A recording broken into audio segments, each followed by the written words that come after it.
Hey guys, I am so excited. We just bought this new truck here in Boise, Idaho. Isn't that right, Tommy? That's right, we are about to road trip it over 800 miles back to Boulder, Colorado, and this is the most affordable full-size truck you can buy. So we just purchased it from Peterson Auto Group here in Idaho, and in this video, we're gonna do a fuel economy test and also show what it's like to drive around in the affordable Ram 1500. This one's the classic trim. So, of course, for 2022, Ram builds two versions of the 1500 truck, the 4th gen and the 5th gen, and this is the classic.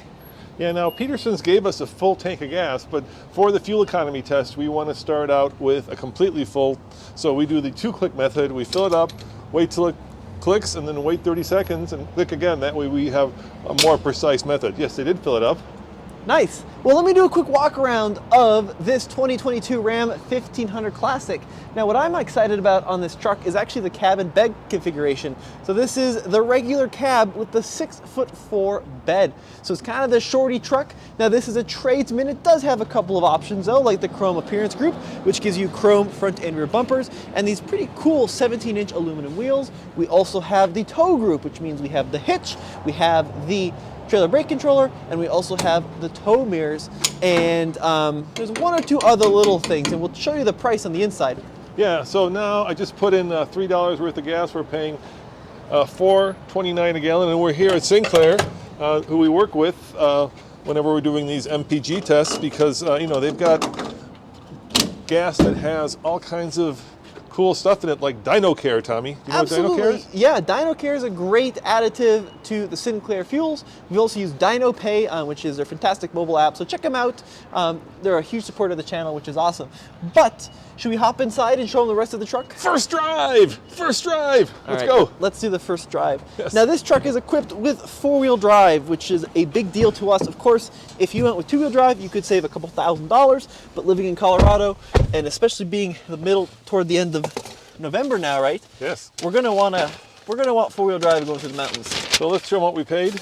So you can kind of go through the Monroney there, Tommy, while I buckle up. Yep, I gotta buckle up too here. So you can see $37,095 starting. Oop, can you grab that? So that is the base price for a Ram 1500 Classic with the regular cab and 4-wheel drive. Now this one does have the 3.6 liter V6 and the 8-speed 850 RE transmission, automatic transmission. Now options wise, right? Chrome appearance group. Talked about that on the outside. There's a trailer tow, only $480, and you get the integrated brake controller.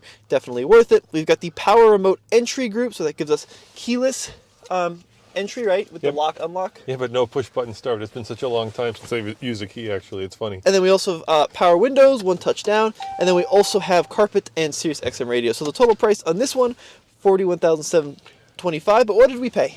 We paid about $4,000 less, Tommy, because we got a discount from Ram, right? There was $1,800 worth of incentives, and then Peterson's gave us $2,500 off on this truck. So we paid just under, I believe, $38,000, yeah. Yeah, like $37,800. Now on the inside of this truck, we do have the cloth seat with the 40-20-40 split. So we do have the middle section, which folds up for a third person to join us. We also have the smallest of the Uconnect systems. So we've got the small screen. It does have a backup camera. It does have XM in this truck and Bluetooth connectivity, which is good. And let's go take it for a spin. Yeah, I want to see what this drives like now. Obviously, Tommy, I would love to have gotten the Hemi, but that's going to be, you know, another, I think it's like $1,800, $2,000 more for that. And so, you know, this series is based on buying the work truck, the classic work truck. Why don't you tell them what the classic is? Because that's kind of unusual. Yeah, so this body style of Ram 1500 debuted, well, let me put this in perspective. It came out when I was 11 years old. 11 years old. This generation of truck is so old that it was called a Dodge Ram when they first launched it back in 2008 for the 2009 model year. And then, of course, they recently, well, not that recently, fairly recently redid the truck, right, for the new generation, but they decided to keep building the classic, and that's what we're in right now. You said that they should be selling these for a penny and a hug. I kind of agree. Yeah, I mean... there's no on-ramp here. No, we got to go the other way. You got to keep going down that road we were cruising down. Which way? So make a U-turn. Okay. And then essentially we're going to go left at the stoplight. All right, yeah, because we have to go all the way to Colorado, and that, my friend, is an 800-mile trip that we're doing. Yeah, absolutely. So, yeah, I mean, Let's check out the turning radius here. This is Okay. the first test of the turning radius. I don't think it's going to be great. I don't think we're going to be able to make this, but I could be it's wrong. a short wheelbase. Oh, yeah. look at that. That was great. We made a U-turn in a parking lot, Really which is, okay. Okay, so as I was saying, 41,000 and some change, right? This truck is so, I don't want to say old, but dated that, they've built the tooling has to be so far paid off on this vehicle that I think they're being a little bit ambitious in some of the pricing. But then, of course, now that the market is starting to normalize a little bit, that's when we're starting to see some of those incentives. Like we got $1,800 back from Ram on this truck, right? Yeah, and look, let's put this in perspective. You could buy this, this same truck from Ford in this configuration and Chevy, but it'd be about $3,000 more. So Yeah, so it is more affordable than those. And it certainly is more expensive or more affordable than the newest generation of Ram truck. But what I like about it is it's so old that all the kinks have been worked out at this point. yeah, the Pentastar has been in everything from the minivan, right? The Pacifica, actually before it was the Pacifica, it was in the Town and Country. Town and Country, to the Charger, the Challenger, The Wrangler. the Wrangler, you name it, it's been in it. So I figure this engine has a lot of, millions of examples out there, and it's pretty sorted. Yeah, that's exactly right. Now, 305 horsepower, 269 pound-feet of torque on this Pentastar 3.6 liter. Other cool thing about this engine is that we have the standard model without e-torque, so it does not have the mild hybrid system. It has just the standard good old Pentastar, which makes me feel a little bit better about some of the complexity and reliability. Do you know where I go left here? We're going to go straight until we run into a highway, and then I believe we're going to go right on the highway. And then it's 800 miles to Boulder. Okay, let me show them something. Yeah. We got lots of cubbies in here, and if we lift up this cubby, you can see my phone is charging on 2 USB ports, and then we also have another one down here, so 3 in this truck. It's pretty good. Yeah, I love that. I don't love this. I'm not a big fan of plastic steering wheels. This is at least a thick plastic steering wheel, but nevertheless, it's a plastic steering wheel. One of the things I do love is that we do have a tow haul mode and integrated brake controller. What I hate to say it is that it's got only 5,000 pound of towing, and that's because it's got, I think, a 321 rear end, so it's not exactly set up for towing. It's not like a 373. But I do have controls on my steering wheel, Tommy, to control the world's smallest configurable screen there. Yeah, it's a little dot matrix, that's for sure. I zeroed out the fuel economy, so right now we're getting about 12. Now, we should be averaging, according to the EPA here, 19 mpg combined, so we'll see what the real world... Of course, this truck's not broken in, right? It's got 26 miles, so maybe it'll get better over time, and we'll be sure to track that. You're going to go right, by the way, 1.2 miles onto Cole Road. Yeah, and I was a little worried about driving this far without breaking it in, but it is what it is, dude. Yeah, it's probably not ideal. It's not ideal, but then again, it is a truck, so these things are set up for highway, right? I mean, this is what classic... Well, if we had some special high-performance SRT engine in this, I'd be more worried, but the 3.6 Pentastar is such an old-school lump that I think will be fine. Let's check out the navigation system. Yep, that's working well. Go back to radio. We do have media connectivity in this. So Bluetooth. I had this system in my Wrangler, essentially. See the backup camera? It's a potato. Yeah, it's a good system. It's very basic, and I kind of like it. It works well. So four-wheel drive in this truck, as we talked about, 2 high, 4-wheel drive low, 4-wheel drive lock as well for 4 high. We don't have lockers. No lockers. This is not an off-road trim. We wanted to keep it affordable. But it could be good off-road because it has a very short wheelbase, which gives it a really good breakover angle. So you're not going to get stuck on things like the thing we got stuck on taking the Hummer EV up Red Cone, right? That big rock. Okay. The gatekeeper. It has 8 inches of ground clearance. It's no Hummer EV out of the box here. We're going to use it as a work truck. We've got big plans, work truck plans, but at some point I want to lift this thing a little bit, give it some beefier tires, and I think this could be a really good off-roader. Well, we'll wait and see what happens there, Dad. That's for sure. You don't have to have lockers all around. I mean, you can do 90% of most things with regular 4-wheel drive.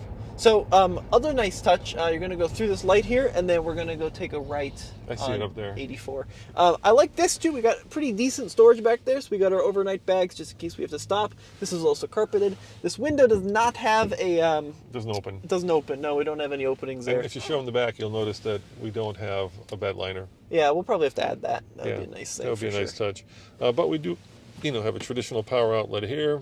Yeah, it's a very functional interior. Lots and lots and lots of cubbies and storage bins. This is funny. I saw this. It says, even with advanced airbags, never put a rear-facing child seat in. Yeah. The back seat is the safest place for children. Where would that be? In the bed. I don't think that's all that safe. The other thing I would say is, it's got pretty good pep, right? The brakes are good. It's got a good ride. And I actually like these seats. I mean, they're cloth. They have no lumbar support, but in general, they work. They're pretty comfy. Yeah, they're like big loungers. Yeah, exactly. All right, so I'm just looking at the map here. We have 11 hours and 44 minutes to go. And it's 4 o'clock, so that means we'll get home at 4 in the morning. Yep, 796 miles according to Google. Wow. We don't have CarPlay, so I can't stick it up there. Yeah. But we'll give an update here as it starts to get darker, I think. Well, what we'll do is we'll stop, 400 miles from now and find out what kind of fuel economy we're getting according to not just the truck, but according to the pump. This is a 26-gallon tank, by the way. That's a big tank. We It's can a go pretty big far. tank. Are we going east? We're going right here, yep. Going home. Going home. All right, well, Salt Lake City is the next big one, right? Yep, that's the next big stop. See if we can make it. There's the highway. Alrighty, guys. All right, I think next time we roll camera, it's going to be dark. All right, sounds good. We'll cut to that. All right, we're on the highway finally. Just left Boise, and the great thing about this truck is at 80 miles an hour, which is the speed limit, look at that, we're doing less than 2,000 RPM on this Pentastar. That's pretty amazing. That's the pro of having a fuel economy rear end. That's great. Now, this is the cheapest four-wheel drive we could find, but there are some things that I think are necessary that are missing. So, there's stuff that'd be nice to have, like adaptive cruise control.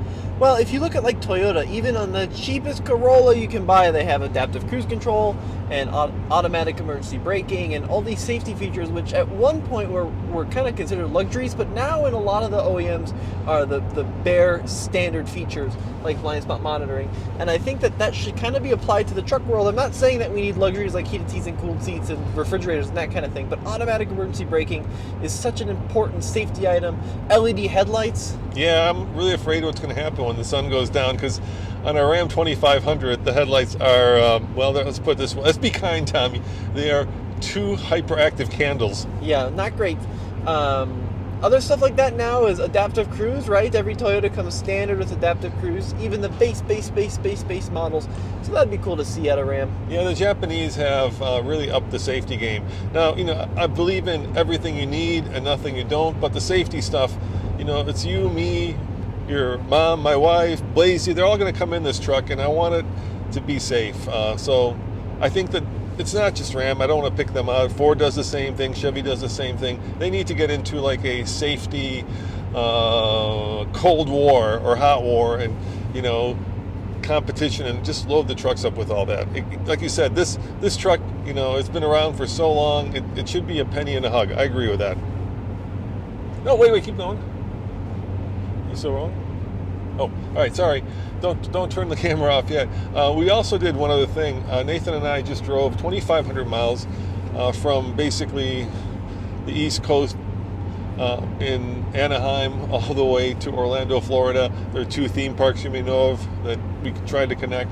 And that was a long trip. We cannonballed it in an electric vehicle. And we were just wondering if we could do this in an electric vehicle. And what's the answer, Tommy? Well, we could, but we'd have to take a different route because our route is going through Idaho and then to Salt Lake City and then across Wyoming. But the chargers are so thin and scattered across Wyoming that it would be extremely difficult to, it would be basically impossible. There's a charger in Evanston, Wyoming, a CCS charger, and then one just north of Fort Collins in Colorado. Tesla you might be able to do, but in a non-Tesla it would be almost impossible.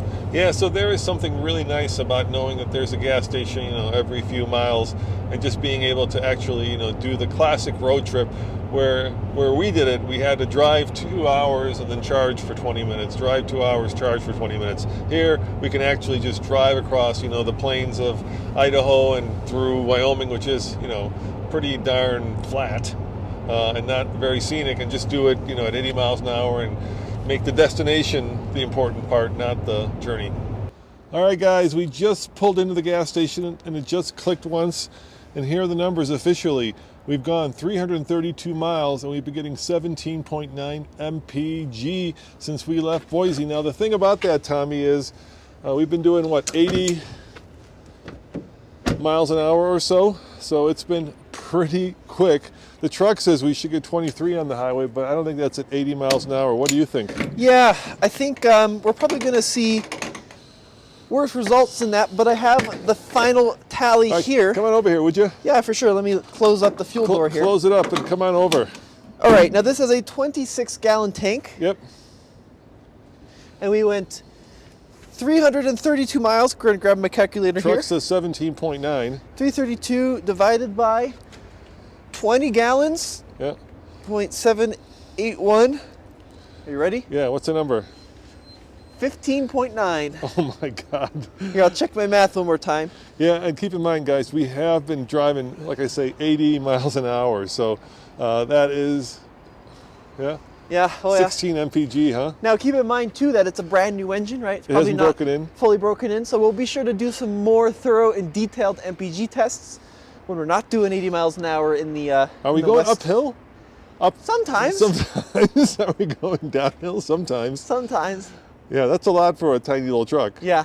But like I say, you know, it really has to do with the fact that we are going so fast. But I got to We want to get home. Yeah, we want to get home. I'm really impressed with the little Tradesman Ram. It's been super comfortable, no less comfortable than any of the new expensive trucks. We've been using the cruise control. We've been having a great time listening to the 6-speaker audio system. It's been a fun trip. Yeah, and I made a mistake. I in the first video I said it only had 4 airbags. It actually has 6, Tommy. Correction. I think it's 6. That's what you said. Well, yeah, but the sticker also says 2 supplemental sides, so is it 8? Someone will let me know in the comment section All right, below. let us know. But we're really happy with the purchase. Fuel economy, well, we'll do it again Yeah, once we we'll break do it in. again. All We'll right, do it again. there you go, guys. The cheapest 4-wheel drive truck in the land, the Ram Classic 1500. And see you next time. Ciao.